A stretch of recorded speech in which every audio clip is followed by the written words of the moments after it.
ರಾಜ್ಯದಲ್ಲಿ ಇಷ್ಟು ದಿನ ಕೈಕೊಟ್ಟಿದ್ದ ಮುಂಗಾರು ಮಳೆ ಈಗ ಅಬ್ಬರಿಸ್ತಾ ಇದೆ. ಮಳೆ ಹೊಡೆತಕ್ಕೆ ನದಿಗಳು ಉಕ್ಕಿ ಹರಿತಾ ಇದ್ದು ಖಾಲಿಯಾಗಿದ್ದ ಡ್ಯಾಂಗಳು ಭರ್ತಿಯಾಗಿವೆ. ಮತ್ತೊಂದು ಕಡೆ ದೇವರಿಗೂ ಜಲ ದಿಗ್ಬಂಧನ ಎದುರಾಗಿದ್ದು ಹಲವೆಡೆ ಅವಾಂತರ ಸೃಷ್ಟಿಯಾಗಿದೆ.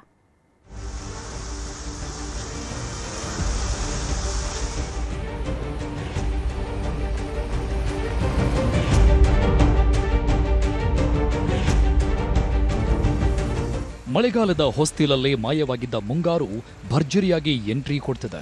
ಕಾದು ಕಾದು ಭೂಮಿಗೆ ಬಿದ್ದ ಮಳೆ ಅನ್ನದಾತರ ಮೊಗದಲ್ಲಿ ಮಂದಹಾಸ ಮೂಡಿಸಿದೆ. ಬಿತ್ತಿದ ಬೀಜ ಮೊಳಕೆ ಒಡಿತಿಲ್ಲ, ಬೆಳೆಗೆ ನೀರಿಲ್ಲ ಅಂತ ಕಂಗೆಟ್ಟವರನ್ನ ನಿಟ್ಟುಸಿರು ಬಿಡುವಂತೆ ಮಾಡಿದೆ. ಮಳೆಯಿಂದ ಡ್ಯಾಂಗಳ ಒಡಲು ತುಂಬಿಕೊಡ್ತಿದ್ದು ಜಲಪಾತಗಳಿಗೆ ಜೀವ ಕಳೆ ಬಂದಿದೆ.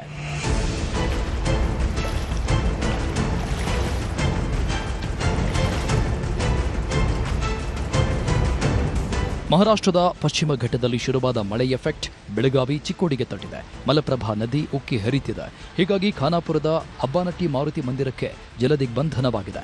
ದೇವಸ್ಥಾನ ಸಂಪೂರ್ಣವಾಗಿ ಮುಳುಗಿದ್ದು ಭಕ್ತರು ದೂರದಿಂದಲೇ ದರ್ಶನ ಪಡೆದು ಹೋಗ್ತಿದ್ದಾರೆ. ಈಗ ಮಲಪ್ರಭಾ ನದಿಗೆ ಒಳಹರಿವಿನ ಮಟ್ಟ ಆರಂಭ ಆಗಿರ್ತಕ್ಕಂಥದ್ದು. ಈ ಒಳಹರಿವು ಇನ್ನೂ ಒಂದು 15 ದಿನಗಳ ಕಾಲ ಹೀಗೆ ಮುಂದುವರೆದ್ರೆ ಡ್ಯಾಂಗೆ ಅನುಕೂಲ ಆಗುತ್ತೆ. ಯಾಕಂದ್ರೆ 37 TMC ಸಾಮರ್ಥ್ಯದ ನವಿಲು ತೀರ್ಥ ಜಲಾಶಯದಲ್ಲಿ ಈಗ ಕೇವಲ ಒಂದು 6 ರಿಂದ 7 TMC ನೀರು ಮಾತ್ರ ಬಾಕಿ ಉಳಿದಿರ್ತಕ್ಕಂಥದ್ದು. ಈಗ ಏನು ಪಶ್ಚಿಮ ಘಟ್ಟ ಪ್ರದೇಶದಲ್ಲಿ ಮುಂಗಾರು ಮಳೆ ಚುರುಕನ್ನ ಪಡೆದಿದೆ. ಇದೇ ರೀತಿ ಮಳೆ ಮುಂದುವರಿಲಿ ಅಂತಕ್ಕಂಥದ್ದು ರೈತರು ಮತ್ತು ಸಾರ್ವಜನಿಕರ ಏನು ದೇವರಿಗೆ ಮೊರೆಯಾಗಿದೆ.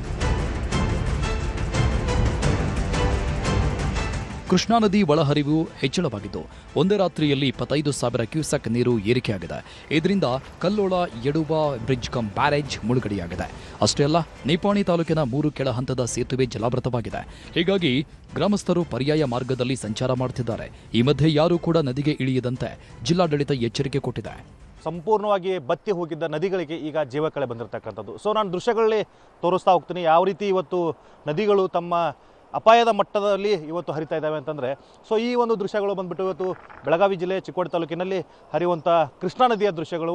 ಬಹುತೇಕ 5 ದಿನಗಳ ಹಿಂದೆ ಸಂಪೂರ್ಣವಾಗಿ ಈ ಒಂದು ನದಿ ಖಾಲಿಯಾಗಿತ್ತು.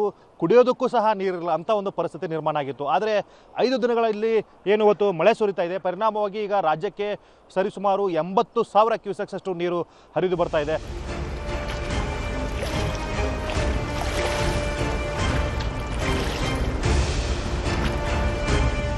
ಬೆಳಗಾವಿಯ ಚಿಕ್ಕೋಡಿಯಲ್ಲಿ ಮಳೆ ಅವಾಂತರ ಸೃಷ್ಟಿಸಿದೆ. ನಿರಂತರ ಮಳೆಗೆ ವಡ್ರಾಳ ಗ್ರಾಮದಲ್ಲಿ ದನದ ಕೊಟ್ಟಿಗೆ ಕುಸಿದು ಬಿದ್ದಿದೆ. ಪರಿಣಾಮ ಗರ್ಭಿಣಿ ಎಮ್ಮೆ ಸ್ಥಳದಲ್ಲೇ ಮೃತಪಟ್ಟಿದೆ. ಲಕ್ಷ್ಮಣ ಅನ್ನೋರಿಗೆ ಸೇರಿದ ದನದ ಕೊಟ್ಟಿಗೆ ಇದಾಗಿದ್ದು ಪರಿಹಾರಕ್ಕಾಗಿ ಮನವಿ ಮಾಡಿದ್ದಾರೆ. ಬೆಳಗಾವಿ ಜಿಲ್ಲೆ ಖಾನಾಪುರದ ಉಲಮನಿ ಗ್ರಾಮದಲ್ಲಿ ಮಳೆಗೆ ಗುಡ್ಡ ಕುಸಿತವಾಗಿದೆ. ಗುಡ್ಡ ಕುಸಿತದಿಂದಾಗಿ ಬೃಹತ್ ಮರ ರಸ್ತೆಗೆ ಉರುಳಿದೆ. ನಿರಂತರವಾಗಿ ಮಣ್ಣು ಕುಸಿತ ಇರುವುದರಿಂದ ಉಲಮನಿ ಗ್ರಾಮಸ್ಥರಲ್ಲಿ ಆತಂಕ ಶುರುವಾಗಿದೆ. ಬೆಳಗಾವಿಯಲ್ಲಿ 3-4 ದಿನಗಳಿಂದ ನಿರಂತರ ಮಳೆಯಾಗ್ತಿದೆ. ಮಳೆಗಾಳಿಗೆ ಕುವೆಂಪು ನಗರದಲ್ಲಿ ಕಾರ್ ಮೇಲೆ ಮರ ಅಪ್ಪಳಿಸಿದೆ. ಕಾರ್ನಲ್ಲಿ ಯಾರೂ ಇಲ್ಲದ ಹಿನ್ನೆಲೆ ದೊಡ್ಡ ಅನಾಹುತ ತಪ್ಪಿದೆ.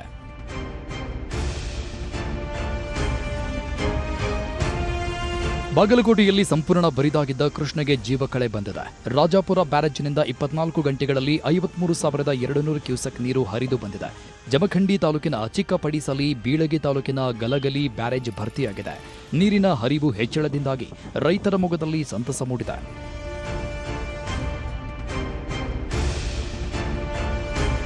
ಮಹಾರಾಷ್ಟ್ರದಲ್ಲಿ ಮಳೆ ಆರ್ಭಟ ಹಿನ್ನೆಲೆ ಘಟಪ್ರಭಾ ನದಿಗೆ ಭರ್ಜರಿಯಾಗಿ ನೀರು ಹರಿದು ಬರುತ್ತಿದೆ. ಹೀಗಾಗಿ ಬಾಗಲಕೋಟೆ ಜಿಲ್ಲೆ ಮುಧೋಳ ಬಳಿಯ ಸಿದ್ದರಾಮೇಶ್ವರ ಬ್ಯಾರೇಜ್ ತುಂಬಿ ಹರಿತಾ ಇದೆ. ಹಿಡಿಕಲ ಜಲಾಶಯದಿಂದ 1,465 ಕ್ಯೂಸೆಕ್ ನೀರು ಹೊರಹರಿದಿದ್ದು ನದಿಯ ಒಡಲು ತುಂಬಿಕೊಡುತ್ತಿದೆ. ವಿಜಯಪುರ ಜಿಲ್ಲೆಯಲ್ಲಿ ಕೃಷ್ಣಾ ನದಿಗೆ ಮತ್ತೆ ಜೀವ ಕಳೆ ಬಂದಿದೆ. ಆಲಮಟ್ಟಿ ಜಲಾಶಯಕ್ಕೆ 1,239 ಕ್ಯೂಸೆಕ್ ನೀರು ಹರಿದು ಬರುತ್ತದೆ. 30 ವರ್ಷಗಳ ಬಳಿಕ ಸಂಪೂರ್ಣ ಖಾಲಿಯಾಗಿದ್ದ ಕೊರ್ತಿ ಕೊಲ್ಹಾರ ಸೇತುವೆ ಭರ್ತಿಯಾಗಿದೆ. ಇದರಿಂದ ಆತಂಕದಲ್ಲಿದ್ದ ರೈತರ ಮೊಗದಲ್ಲಿ ಸಂತಸ ಮೂಡಿದೆ.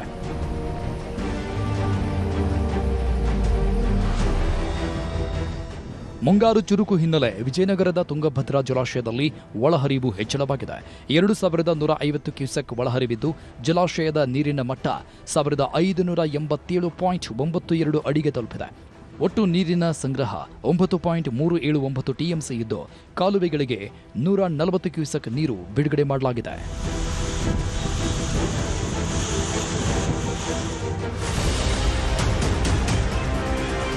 ಶಿವಮೊಗ್ಗ ಜಿಲ್ಲೆ ತುಂಗಾ ಜಲಾಶಯ ಭರ್ತಿಯಾಗಿದ್ದು 8 ಕ್ರಸ್ಟ್ ಗೇಟ್ಗಳ ಮೂಲಕ ನೀರು ಬಿಡುಗಡೆ ಮಾಡಲಾಗಿದೆ. ಹೀಗಾಗಿ ದಾವಣಗೆರೆ ಜಿಲ್ಲೆ ಹರಿಹರ ಬಳಿ ತುಂಗಭದ್ರಾ ನದಿಗೆ ಜೀವ ಕಳೆ ಬಂದಿದೆ. ಇದರಿಂದ ಹರಿಹರ, ಹೊನ್ನಾಳಿ, ನ್ಯಾಮತಿ ನದಿ ಪಾತ್ರದ ಗ್ರಾಮಸ್ಥರು ನಿರಾಳರಾಗಿದ್ದಾರೆ. ನಾನೀಗ ಸದ್ಯ ಹರಿಹರ ತುಂಗಭದ್ರಾ ತಡದಲ್ಲಿದ್ದೀನಿ. ನೀವು ದೃಶ್ಯಗಳಲ್ಲಿ ನೋಡ್ಬೋದು. ಯಾಕಂದರೆ ಈಗ ಸಂಪೂರ್ಣವಾಗಿ ಮೈದುಂಬಿ ಹರಿತಾ ಇದೆ. ಯಾಕಂದರೆ ಕಳೆದ ವಾರವಷ್ಟೇ ಸಂಪೂರ್ಣವಾಗಿ ಈ ಒಡಲು ಖಾಲಿಯಾಗಿತ್ತು. ಹೀಗಾಗಿ ಏನು ಇವತ್ತು ಸಾಕಷ್ಟು ಜನ ಪೂಜೆ ಪುನಸ್ಕಾರ ಮಾಡ್ತಿದ್ದಾರೆ. ಅದಲ್ಲದೆ ಕೂಡ ಎಲ್ಲೋ ಒಂದು ಕಡೆ ರೈತರಲ್ಲಿ ಮುಖದಲ್ಲಿ ಮಂದಹಾಸ ಮೂಡಿದೆ ಅಂತ ಹೇಳ್ಬೋದು. ಯಾಕಂದರೆ ಎಲ್ಲಿ ಬರಗಾಲ ಬರುತ್ತೋ, ಮಳೆ ಆಗೋದಿಲ್ಲ, ಡ್ಯಾಮಲ್ಲಿ ನೀರು ಕೂಡ ಬರೋದಿಲ್ಲ ಅಂತೇಳಿ ಒಂದಿಷ್ಟು ರೈತರು ಆತಂಕದಲ್ಲಿದ್ದರು. ಆದರೆ ಅದೆಲ್ಲದೂ ಕೂಡ ವರುಣರಾಯ ಈಗ ಸದ್ಯ ಕೃಪೆ ತೋರಿದಾನೆ ಅಂತೇಳಿ. ಶಿವಮೊಗ್ಗದ ತೀರ್ಥಹಳ್ಳಿ ತಾಲೂಕಿನಲ್ಲಿ ವರುಣನ ಆರ್ಭಟ ಜೋರಾಗಿದೆ. ಕೇಳೂರು ಗ್ರಾಮದ ರಾಮಪ್ಪ ಅನ್ನೋರು ತೋಟಕ್ಕೆ ಹೋದಾಗ ನದಿಯಲ್ಲಿ ಕೊಚ್ಚಿ ಹೋದ ಶಂಕೆ ವ್ಯಕ್ತವಾಗಿದೆ. ನದಿ ಸಮೀಪದಲ್ಲಿ ಚಪ್ಪಲಿ ಹಾಗೂ ಬಟ್ಟೆಗಳಿದ್ದು ಅನುಮಾನ ಶುರುವಾಗಿದೆ. ಹೀಗಾಗಿ ಸ್ಥಳದಲ್ಲಿ ಅಗ್ನಿಶಾಮಕ ದಳ ಹಾಗೂ ಪೊಲೀಸರು ಶೋಧ ನಡೆಸಿದ್ದಾರೆ.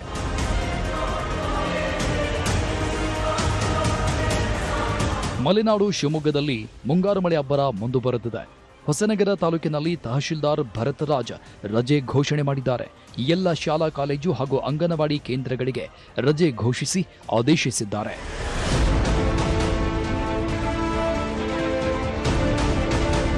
ಹಾಸನ ಜಿಲ್ಲೆಯ ಮಲೆನಾಡು ಭಾಗದಲ್ಲಿ ನಿರಂತರ ಮಳೆ ಆಗ್ತಿದೆ. ಸಕಲೇಶಪುರ ತಾಲೂಕಿನ ಎಲ್ಲ ಶಾಲೆಗಳಿಗೆ ರಜೆ ಘೋಷಿಸಲಾಗಿದೆ. ಅಂಗನವಾಡಿ, ಸರ್ಕಾರಿ, ಅನುದಾನಿತ ಹಾಗೂ ಖಾಸಗಿ ಶಾಲೆಗಳಿಗೆ ರಜೆ ಘೋಷಣೆ ಮಾಡಿ ಸಕಲೇಶಪುರ ತಹಶೀಲ್ದಾರ್ ಆದೇಶಿಸಿದ್ದಾರೆ. ವಿದ್ಯಾರ್ಥಿಗಳ ಸುರಕ್ಷತೆ ದೃಷ್ಟಿಯಿಂದ ತಹಶೀಲ್ದಾರ್ ಸುಪ್ರೀತಾ ಕ್ರಮ ಕೈಗೊಂಡಿದ್ದಾರೆ.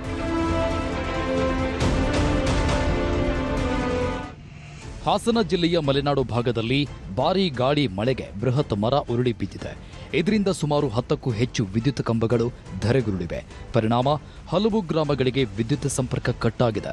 ಸಕಲೇಶಪುರ ತಾಲೂಕಿನ ಬ್ಯಾಕರಬಳ್ಳಿ ಸಮೀಪದ ಕುಣಿಗಲ್ ಗ್ರಾಮದಲ್ಲಿ ಘಟನೆ ನಡೆದಿದೆ. ಉತ್ತರ ಕನ್ನಡದಲ್ಲಿ ಮಳೆಗಾಳಿಗೆ ಸಾಲು ಸಾಲು ಮರಗಳು ಧರೆಗುರುಳುತ್ತಿವೆ. ಶಿರಸಿ ಸಿದ್ದಾಪುರ ರಸ್ತೆಯ ಹಳದೋಟ ಕ್ರಾಸ್ ಬಳಿ ಬೃಹತ್ ಮರ ಉರುಳಿದೆ. ಈ ಹಿನ್ನೆಲೆ ಕೆಲಕಾಲ ಸಂಚಾರ ಸ್ಥಗಿತಗೊಳಿಸಲಾಗಿತ್ತು. ಯಲ್ಲಾಪುರ ಹಳಿಯಾಳ ರಸ್ತೆಯ ಕಣ್ಣಿಗೇರಿ ಬಳಿ ಬೃಹತ್ ಮರ ಬಿದ್ದಿದೆ. 2 ಗಂಟೆಗಳ ಕಾಲ ವಾಹನ ಸಂಚಾರ ಬಂದ್ ಮಾಡಲಾಗಿತ್ತು. ಕೂಡಲೇ ಸ್ಥಳಕ್ಕೆ ಬಂದ ಅರಣ್ಯ ಇಲಾಖೆ ಸಿಬ್ಬಂದಿ ಮರ ತೆರವುಗೊಳಿಸಿದರು.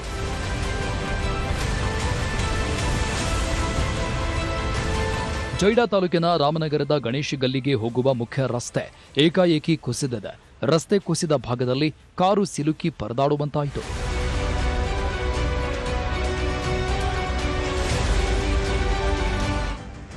ಕೊಡಗಿನಲ್ಲಿ ಮುಂಗಾರು ಮಳೆ ಅಬ್ಬರ ಶುರುವಾಗಿದ್ದು ಚಲಿಸುತ್ತಿದ್ದ ಸ್ಕೂಟಿ ಮೇಲೆ ಮರ ಬಿದ್ದಿದೆ. ವಿರಾಜಪೇಟೆ ತಾಲೂಕಿನ ಬೇಟೋಳಿ ಗ್ರಾಮದಲ್ಲಿ ಈ ಘಟನೆ ನಡೆದಿದೆ. ಸ್ಕೂಟಿಯಲ್ಲಿದ್ದ ಮಹಿಳೆ ಸಿಂಧು ಪ್ರಾಣಾಪಾಯದಿಂದ ಪಾರಾಗಿದ್ದು ಸಣ್ಣ ಪುಟ್ಟ ಗಾಯಗಳಾಗಿವೆ. ಹಾವೇರಿ ಜಿಲ್ಲೆಯಲ್ಲೂ ಹಲವೆಡೆ ಮಳೆಯ ಸಿಂಚನವಾಗಿದೆ. ರಾಣೆಬೆನ್ನೂರು, ರಟ್ಟಿಹಳ್ಳಿ ಸೇರಿದಂತೆ ಹಲವೆಡೆ ಮಳೆಯಾಗ್ತಿದ್ದು ರೈತರ ಮೊಗದಲ್ಲಿ ಮಂದಹಾಸ ಮೂಡಿದೆ.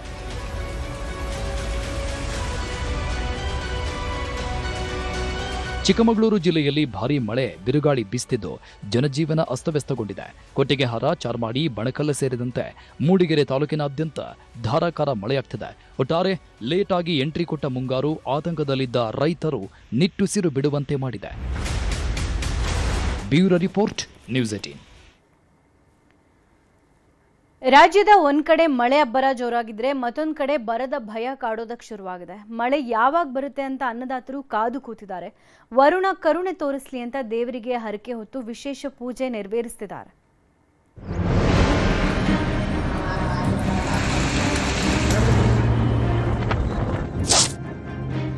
ರಾಜ್ಯದಲ್ಲಿ ಮುಂಗಾರು ಮಳೆ ಕಣ್ಣ ಮುಚ್ಚಲೆ ಆಟವಾಡ್ತಿದೆ. ಒಂದ್ ಕಡೆ ಮುಂಗಾರಿನ ಅಬ್ಬರಕ್ಕೆ ನದಿಗಳು ಉಕ್ಕಿ ಹರಿದು ರೈತರ ಮೊಗದಲ್ಲಿ ಮಂದಹಾಸ ಮೂಡ್ತಿದೆ. ಇನ್ನೊಂದ್ ಕಡೆ ಬರದ ಬರಸಿಡಿಲಿಗೆ ರೈತರು ಅಕ್ಷರಶಃ ಕಂಗಾಲ ಕೂತಿದ್ದಾರೆ. ಮುನಿಸಿಕೊಂಡ ಮಳೆರಾಯ ಯಾವಾಗಪ್ಪ ಕರುಣೆ ತೋರ್ತಾನೆ ಅಂತ ಆಕಾಶದತ್ತ ಮುಖ ಮಾಡ್ತಿದ್ದಾರೆ. ಕಂಡ ದೇವರಿಗೆ ಹರಕೆ ಹೊತ್ತು ವಿಶಿಷ್ಟ ಆಚರಣೆ ಮಾಡಿ ಪ್ರಾರ್ಥನೆಯನ್ನು ಮಾಡ್ತಿದ್ದಾರೆ. ಕಲಬುರಗಿಯಲ್ಲಿ ಮುನಿಸಿಕೊಂಡ ಮುಂಗಾರು ಮಳೆ ಕೈಕೊಟ್ಟಿದೆ. ಇಷ್ಟೊತ್ತಿಗೆ ರೈತರು ಬಿತ್ತನೆ ಮಾಡಿ ಬೆಳೆ ಸಮೃದ್ಧಿ ನೋಡಿ ಖುಷಿ ಪಡ್ತಿದ್ರು. ಆದ್ರೀಗ ಎಲ್ಲ ಲೆಕ್ಕಾಚಾರ ಉಲ್ಟಾಪಲ್ಟಾಗಿ ಹೋಗಿದೆ. ಮುಂಗಾರು ಶುರುವಾಗಿ ತಿಂಗಳಾದ್ರೂ ಹನಿ ಮಳೆ ಬಿದ್ದಿಲ್ಲ. ಹೀಗಾಗಿ ಸಲಗಾರ ಗ್ರಾಮದಲ್ಲಿ ಜನರು ಕತ್ತೆಗಳಿಗೆ ಮದುವೆ ಮಾಡಿಸಿದ್ದಾರೆ. ಕತ್ತೆಗಳಿಗೆ ಹೊಸ ಬಟ್ಟೆ ತೊಡಿಸಿ ಬಾಸಿಂಗ ಕಟ್ಟಿ ಸಾಂಪ್ರದಾಯಿಕವಾಗಿ ಮದುವೆಯನ್ನ ಮಾಡಿಸಿದ್ದಾರೆ. ಬೇಗನೆ ಮಳೆ ಬರಲಿ ಅಂತ ಪ್ರಾರ್ಥಿಸಿದ್ದಾರೆ.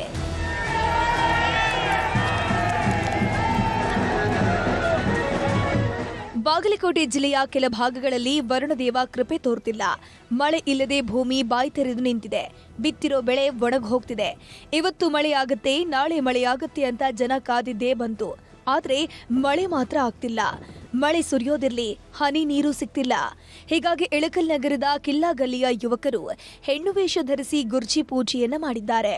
ಪದ ಹಾಡ್ತಾ ಮನೆ ಮನೆಗೆ ಹೋಗಿ ಗುರ್ಜಿಗೆ ನೀರು ಹಾಕಿಸ್ಕೊಂಡು ವಿಶೇಷ ಪೂಜೆ ಮಾಡಿ ಬಂದಿದ್ದಾರೆ.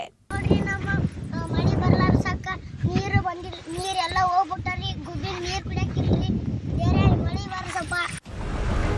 ಈ ಬಾರಿ ಬಳ್ಳಾರಿ, ವಿಜಯನಗರ ಭಾಗದಲ್ಲಿ ಮಳೆ ಕೈಕೊಟ್ಟಿದೆ. ಭರ್ಜರಿ ಮಳೆಯಾಗತ್ತೆ ಅಂತ ರೈತರು ಲೆಕ್ಕಾಚಾರ ಹಾಕೊಂಡಿದ್ರು.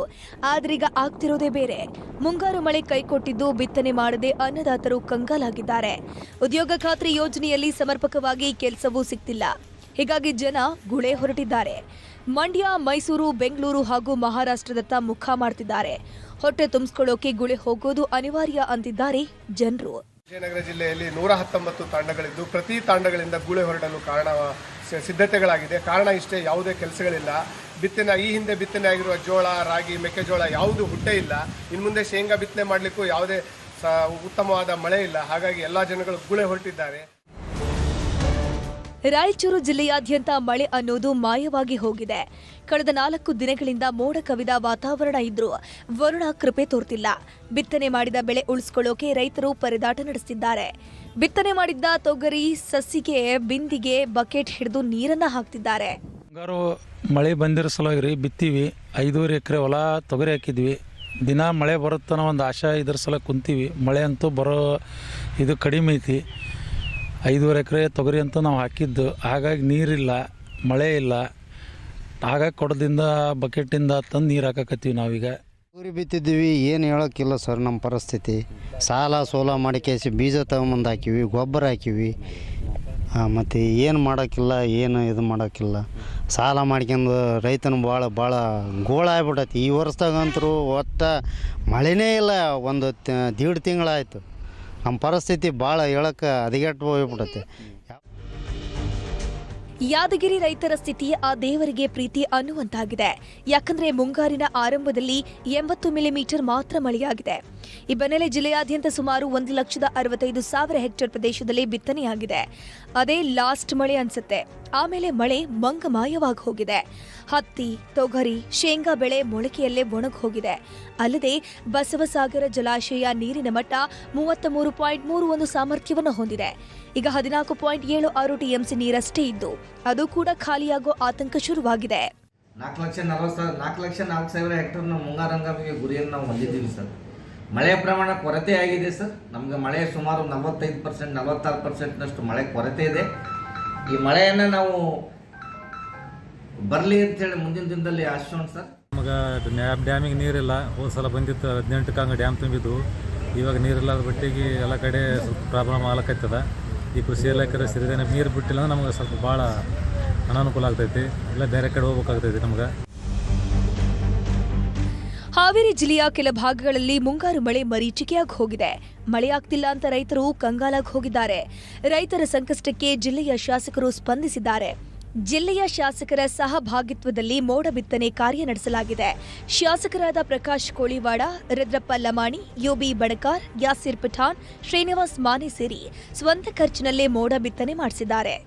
ಮೋಡ ಬಿತ್ತನೆಯ ವಿಶೇಷ ವಿಮಾನ ಈ ತಿಂಗಳು ಪೂರ್ತಿ ಹುಬ್ಬಳ್ಳಿಯಲ್ಲೇ ಇರ್ತದೆ. ಯಾವತ್ತು ಮೋಡಗಳು ರೇನ್ ಬೇರಿಂಗ್ ಕ್ಲೌಡ್ಸ್ ಅಂತ ಹೇಳ್ತಾರೆ. ಎಲ್ಲ ಕ್ಲೌಡ್ಸ್ನು ಸೀಡ್ ಮಾಡೋಕ್ಕೆ ಬರೋದಿಲ್ಲ. ತೇವಾಂಶ ಇರತಕ್ಕಂಥ ಮೋಡಗಳು ಸಿಕ್ಕಾಗ ನಮಗೆ ವಿಜ್ಞಾನಿಗಳು ಯಾವಾಗ ಮಾಡೋ ಅಂತ ಹೇಳ್ತಾರೆ. ಈ ತಿಂಗಳ ಪೂರ್ತಿ ನಾವು ಅದರ ಪ್ರಯತ್ನವನ್ನು ನಾವು ಮಾಡ್ತೀವಿ. ಒಟ್ಟಾರೆ ಕರುನಾಡಲ್ಲಿ ವರುಣದೇವ ಕಣ್ಣ ಮುಚ್ಚಾಲೆ ಆಟವನ್ನ ಮುಂದುವರೆಸಿದ್ದಾನೆ. ಅಲ್ಲಲ್ಲಿ ಮಳೆಯಾಗಿ ರೈತರು ಸಂತಸಗೊಂಡ್ರೆ ಇನ್ನೊಂದು ಕಡೆ ಬರದ ಛಾಯೆ ಆವರಿಸಿ ರೈತರ ಪರಿಸ್ಥಿತಿ ಶೋಚನೀಯವಾಗಿದೆ.